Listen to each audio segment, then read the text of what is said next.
இயேசு நாமத்தினாலே உங்களுக்கு என் அன்பின் வாழ்த்துக்களை தெரிவித்துக் கொள்கிறேன். கர்த்தர் நம்மோடு இடைப்படுவார். கர்த்தர் நாம் சோற்றுறோம். இந்த வேளையில பூரண சற்குணம்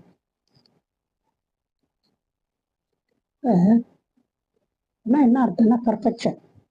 அப்படின்னா என்ன அர்த்தம்னா ஒரு நிறைவு, ஒரு வளர்ச்சி, இது ஒரு முதிர்ச்சி. இதுதான் பூரண சற்குணம். நம்ம ஏதோ பைபிள் படிக்கிறோம், ஜெபம் பண்றோம், ஏதோ அப்படி இல்லை. அவர் நம்மகிட்ட ஒரு காரியத்தை எதிர்பார்க்க என்னன்னா, நம்ம ஆவிக்குரிய வாழ்க்கையில இன்னும் வளர்ச்சி அடையணும், இன்னும் நிறைவா இருக்கணும், ஒரு எல்லாத்துல ஒரு முதிர்ச்சி அடையணும்னு கர்த்தர் விரும்புகிறார். அவர் விரும்புகிறத கர்த்தர் செய்ய நமக்கு உதவி செய்வார்.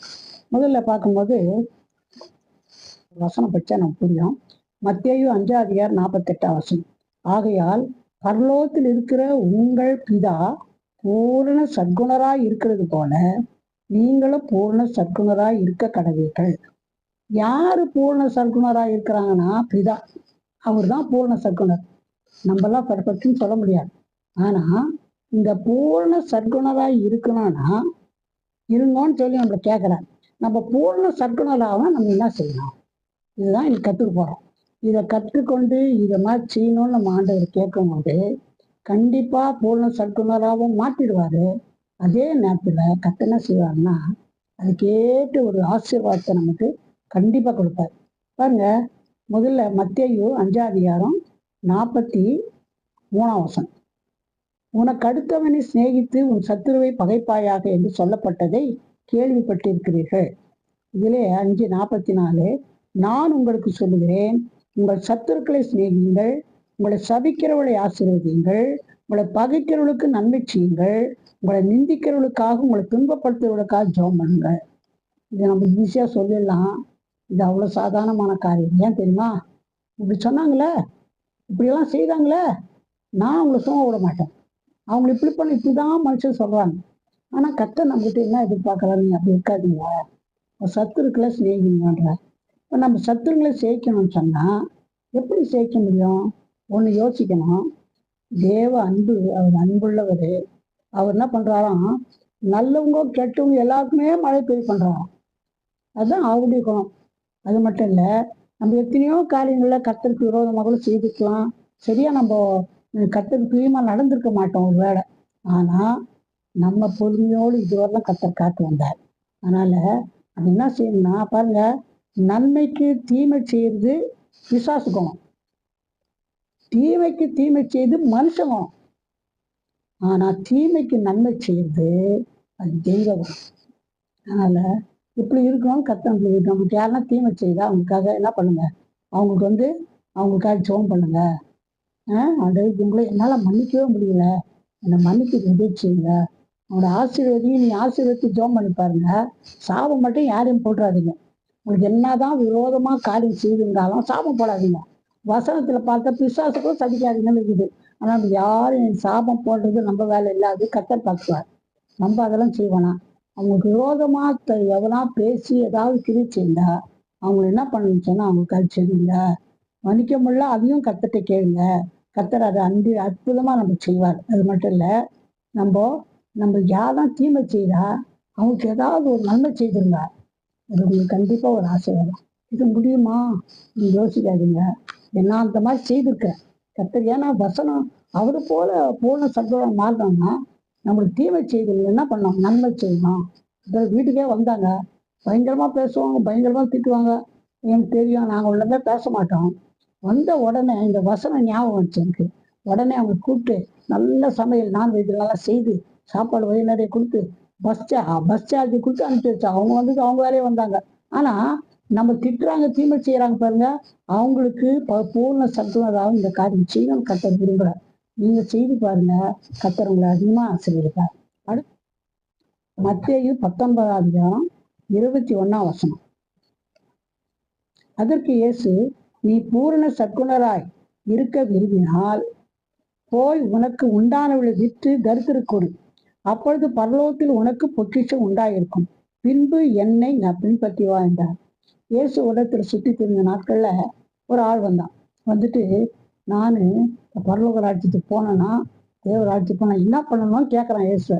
அவர் சொன்னாரு, கற்பனைகளெல்லாம் கை கொள்பாங்க. என்ன கற்பனைண்ணா தான் ஒருத்தர் அந்த 10 கற்பனை சொல்லிட்டு என்ன பண்ணது, விக்கிரகாரம் பண்ண, கொலை செய்யாத, களவு செய்யாத, தாய் தப்பனை கனப்படி, இதெல்லாம் இருக்குது இல்லையா 10 கற்பனை. ஆமா, அது நான் என் சின்ன வயசுல இருந்தே கடைப்பிடிக்கிறேன் நான். அப்போ அவர் சொன்னாரு, அப்படியா, ரொம்ப நல்லது, உனக்கு இருக்கு இப்ப சொத்து, அதை வித்து ஏழைங்களுக்கெல்லாம் கொடுத்துட்டு அப்புறம் என்னை பின்பற்றி வா, அப்போ உனக்கு பரலோகத்துக்கு போலாங்க. எல்லாரும் இருக்குதான் சொத்து வித்துட்டு கொடுன்னு அவர் சொல்ல. இது காரணம் என்ன தெரியுமா, அவனுக்கு அந்த பணத்து மேல கற்பனை கை கொள்றான் ஒழிய அந்த பணத்து மேலேயே ஆசை. இந்த மாதிரி ஆசை இருந்தா ஒரு லாபமும் இல்லை. அதாவது உலக ஆசா பாசங்களே எண்ணம். கார் வாங்கலாமா, பங்களா வாங்கலாமா, இந்த ஆடி கார் வாங்கலாமா, இதை சாப்பிடலாமா, அங்க போகலாமா, இதே உலக பிரகாரமான ஆசா பாசங்களே உனக்கு எண்ணம் இருக்குமானா அது கர்த்தருக்கு பிரியமில்லாத காரியம். அதுல இருந்து ஒரு விடுதலை வேணும். கர்த்தர் விரும்புகிறார்.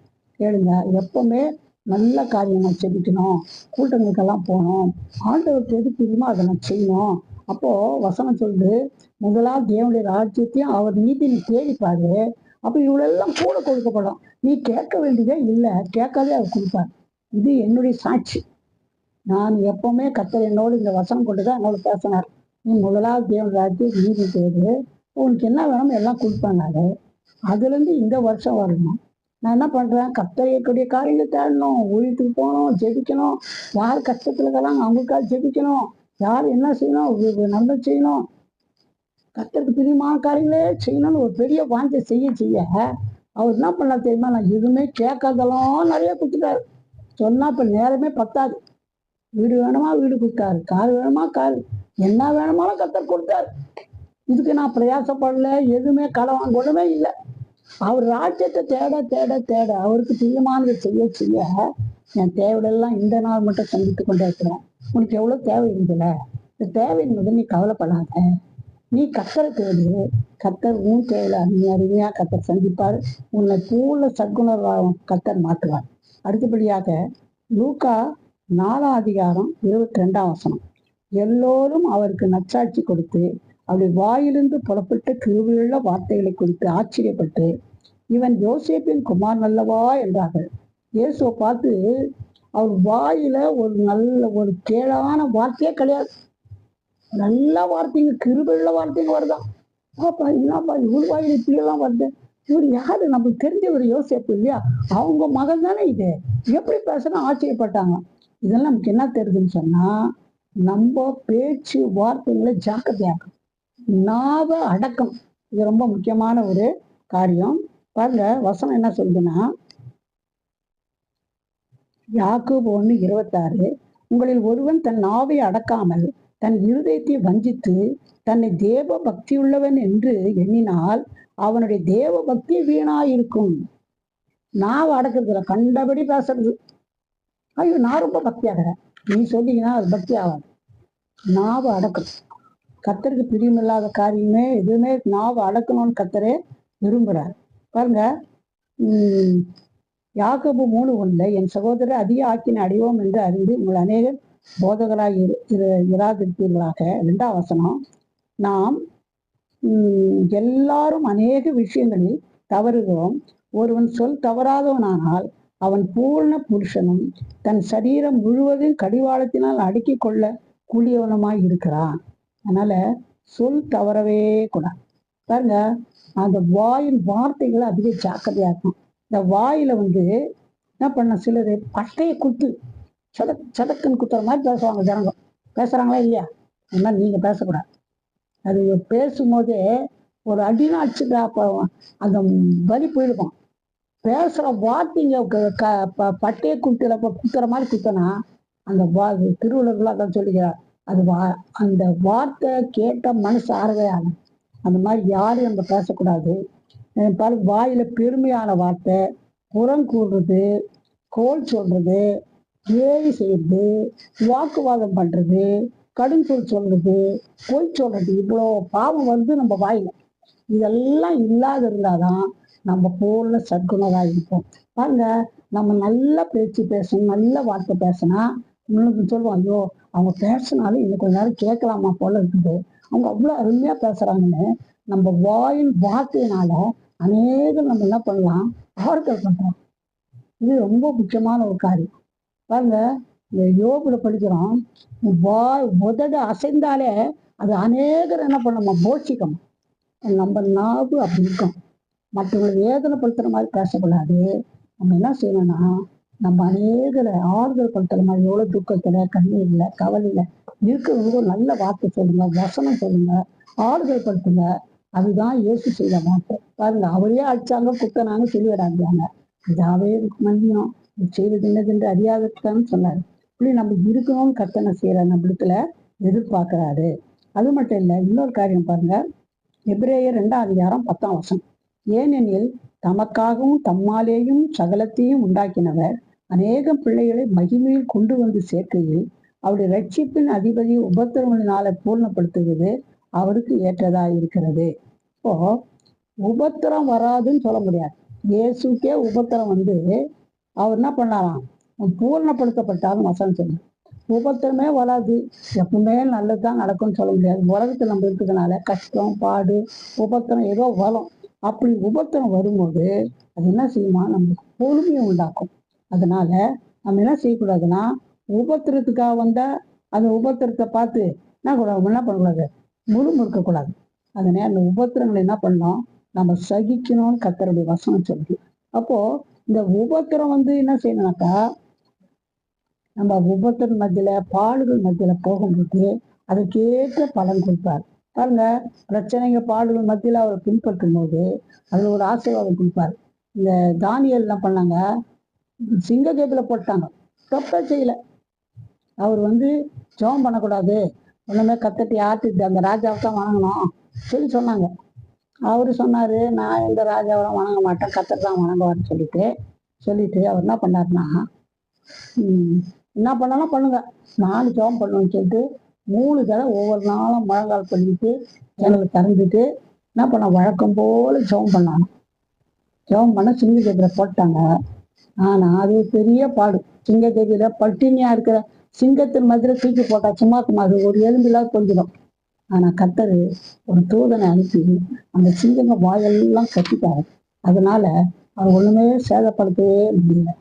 உபத்திரம் வந்தாலும் கர்த்தருக்கு முறுமுறுக்கல, ஒண்ணுமே செய்யல, யாரையும் திட்டல. அந்த சிங்க கேபிள போடுற அவங்கள திட்டினாரோ திட்டல, யாரையும் திட்டல. ஆனா அவர் எப்பவும் ஜபிக்கிற போல ஜபிச்சாரு. அந்த உபத்திரவத்தை ஆசீர்வாதமா மாத்திட்டாரு. யார் யார் அவர் மேல கோல் சொன்னாங்களோ அவங்க குடும்பத்தோட மனைவி பிள்ளைங்க எல்லாம் தூக்கி போட்டாங்க அதே கேபில. அப்படியே ஒரு எலும்புல புரிஞ்சிச்சு. அதனால இப்படி நம்ம இருக்கணும்னு கத்த நம்மளுக்கு உபத்திரங்கள் மத்தியில பாடுகள் இருந்தாலும் கத்த இந்த மகிழ்ப்படுத்த விரும்புறாரு. ஒரு அம்மா வெளிநாட்டுல பேனி கிராஸ்பி அந்த அம்மா பேர். அந்த அம்மாவுக்கு பிறக்கும் போதே கண்ணு இல்லை, சின்ன பிள்ளைங்க கண்ணு தெரிய ஆரம்பிச்சு. அந்த அம்மா ஒரு கோலம் சொல்ல ஒரு முறுமுறுக்க ஒண்ணுமே பண்ணல. அந்த அம்மா ஏறக்குள்ளே 92 வயசுக்கு மேல வாழ்ந்துச்சு. ஆனா என்ன நடந்துச்சுன்னா, அழகா பாட்டு கட்டி பாடினாங்க. எத்தனை பாட்டு தெரியுமா, 8000 பாடல் பாடியிருக்காங்க. நம்மனா பாடுவோமா? சின்ன கஷ்டம் வந்தாலும் பிரச்சனை வந்தாலும் முழுமுறுக்கிறோம். இது நான் ஆண்டு இப்படி பண்ணா இப்படி. அந்த அம்மாவை ஆசீர்வாதமான ஆளா கத்தர் மாத்தினார். அது மாதிரி உபத்திரங்க வந்தாலும் அதை கத்தர் ஆசீர்வாதமா மாற்றுவார். என்ன செய்வார்னா, நீதிமானுக்கு வருகிற துன்பங்கள் அநேகமா இருக்கும், அது எல்லாத்துக்கும் அந்த விடுவிக்கிறாரு. அதே நேரத்துல அதை நன்மையாக கத்தர் மாற்றுவார். அதனால இந்த உபத்திரத்தை முறுமுறுக்க கூடாது. கத்தரை துதிக்கும் போது கத்தர் அற்புதம் செய்வாரு. அது மட்டும் இல்ல, இன்னொரு காரியம் பாருங்க, லூக்கா 6:40. சீஷன் தன் குருவுக்கு மேம்பட்டனும் அல்ல, தேறினவன் எவனும் தன் குருவை போல் இருப்பான். அதாவது சீஷன் வந்து எப்படி இருக்கணுமா, குருவை போல இருக்கணும். நமக்கு குரு யாருன்னா இயேசுதான் குரு. அவரை போல நம்ம மாறணும்னு விரும்புறாரு. அவரை போல மாறணும்னு சொன்னா என்னது, சுருக்கமா சொல்றேன், அவரு பொறுமையா இருந்தாரு, அவருக்கு குற்றங்கள் செய்தோம் மன்னிச்சாரு, அப்புறமா இனிமையான வார்த்தைகளை பேசினாரு, சத்துவங்களை சிநேகித்தாரு, அப்புறமா அவர் வாயில வஞ்சனை இல்லை. அப்போ அவர் செய்ததெல்லாம் இந்த மாதிரி காரியம் தான். அவரை போல நம்ம மாறணும்னு கத்தர் இருக்கிறார். அப்போ அவரை போல நம்ம மாறணும்னா என்ன செய்யணும்னாக்கா, மத்தேயு, மார்க்கு, லூக்கா, யோவான் 4 சுவிசேஷம் நல்லா படிக்கணும். நல்லா படிக்கும்போது இயேசுவை பற்றி நம்ம அவருடைய லைஃப்பை நம்ம நல்லா கற்றுக்கலாம். என்னிடத்தில் வாங்க கற்றுக்கொள்ளணும்னு சொல்றாரு. இப்போ நம்ம என்ன பண்ணாக்கா, நம்ம இயேசுவை போல மாறணும்னு சொன்னா இயேசுவோடு உறவாடணும். இப்போ இயேசுவோடு அதிகமாக பேசணும். அவர்கிட்ட அதிகமாக பேசினா ஜெபிக்கணும். அவர் நம்மோடு பேச நம்ம அதிகமாக வேத வார்த்தை தியானிக்கும் போது நம்ம என்ன ஆகணும், அவரை போலவே மாற்றணும். பூவோடு சேர்ந்த நாளும் மணக்கணும். இயேசுவோடு நம்ம சேர்ந்து வாழ்ந்து இயேசு போலவே மாற்றணும். இன்னொரு காரியம், நம்ம பார்க்குறவங்கள உலகத்துல பார்க்குறவங்கலாம் 99 பேர், 100க்கு 99 பேர் கிறிஸ்தவங்களை என்ன பண்ண மாட்டாங்க, கிறிஸ்தவங்களை தான் பார்ப்பாங்களாம், வேதத்தை படிக்க மாட்டாங்க. ஒருத்தர் தான் 100க்கு ஒருத்தர் தான் வேதத்தை படிப்பாங்க. 99 பேர் கிறிஸ்தவங்களை தான் படிப்பாங்க. நம்ம படிக்கணும். நம்ம பார்க்கும்போது நம்ம இயேசுவை போல காணப்படும். நம்ம பார்க்கவும் இயேசுவை பார்க்கணும். நம்ம இயேசுக்கு வாசிக்கப்படும் விரும்பமா இருக்கும். இது இருக்கணும்னு கர்த்தர் விரும்புகிறாரு. இதுதான் கர்த்தர் நம்மளுக்கு எதிர்பார்க்குற காரியம். இதெல்லாம் நம்ம செய்வோமானா நம்ம கண்டிப்பா பூர்ண சத்குணராக மாட்டோம். இதை கேட்ட ஒரு ஆசீர்வாதம் கண்டிப்பா கொடுப்பாரு. இப்படி இருக்கணும்னு கர்த்தர் உங்களுக்கு எதிர்பார்க்கிறார். இது கேளுங்க, ஆண்டவர்கிட்ட கர்த்தர் உங்களுக்கு உதவி செய்வார். நம்ம ஜெபம் பண்ணலாம். உங்களை சீதான பரம்பிதாவே, நல்ல வேலைக்காக நன்றி துதிக்கிறையா. நீ நல்லவர், வல்லவர், ஜீவிக்கிறவர், ஜீவனோடு இருக்கிறவர். அதற்காக நம்ம நன்றி துதிக்கிறையா. நீ இருந்தது போல பிதாவை போல நம்ம பூர்ண சத்குணராக இருக்க வேண்டும் என்று விரும்புகிறீங்கப்பா. ஸ்நேகத்தாவே, சத்துருக்களையும் எங்களுக்கு ஸ்நேகிக்க எங்களுக்கு உதவி செய்யுங்க. ஆண்டவரே, எங்கள் நாவுகளை அடக்க எங்களுக்கு உதவி செய்யுங்க. உபத்திரத்திலும் பொறுமையா இருக்க எங்களுக்கு உதவி செய்யுங்க. அப்பா சோத்திருக்கிறையா. உண்மை போல நாங்கள் மாற, குருவை போல நாங்கள் மாற எங்களுக்கு உதவி செய்யுங்க. எங்களை காண்பது உண்மை காண்பதப்பா. இது லேசான காரியம் இல்லை. ஆனா ஆண்டவரே, நாங்கள் விரும்புகிறோம்ப்பா. அப்படி விரும்புறவர்களுக்கு நீ உதவி செய்கிற தேவன். ஒவ்வொருவரையும் பூர்ண சொற்குணராக நீ மாற்றி விடுங்கப்பா. சோத்திருக்கிறையா. ஆண்டவரே, உண்மை போல மாற்றுங்க. அப்படி செய்யும் போது கர்த்தா உண்மை போல மாற வேண்டும் என்று விரும்பும் போது கண்டிப்பா முதலாவது தேவனுடைய ராஜ்யத்தை அவர் நீதியும் தேடும் பொழுது உங்களுக்கு என்னெல்லாம் தேவை உண்டோ இது தேவையோட சந்திக்க மாற முடியும். நீங்க சந்திப்பீங்க. அதற்காக நன்றி துதிக்கிறையா. கஷ்டம், பிரச்சனை, கடன் தொல்லை, வியாதி, என்ன செய்துன்னு தெரியல, எதோ வேதனைப்பட்டு கலங்குறாங்கப்பா. அவளுக்கு தாவே இந்த மாதிரி போல எங்களை மாற்றுங்கன்னு யார் யார் கேட்கிறாங்களோ அந்த அவளை குறைகளை குற்றம் மன்னித்து உங்களை போல நீங்க மாற்றணும் கேட்கும் போது நீங்க மாற்றும் பொழுது கண்டிப்பா அவள் தேவை ஆண்டவரே நீங்க கண்டிப்பா சந்திங்கப்பா. சந்திப்பீங்க. அதற்காக நன்றி துதிக்கிறோம். தொடர்ந்து காத்துக்கொள்ளணும். இப்பொழுதே ஒரு அற்புதம் செய்யுங்க. நான் இப்ப மைப்படுத்திக் கொள்ளுங்க. பெரிய காரியம் செய்யுங்க. பொறுப்புள்ள கருத்துக்குள்ள நாம் தாழ்த்துறோம். இயேசுவின் நாமத்தில் ஜெபம் கேளும் பிதா. ஆமென். God bless you.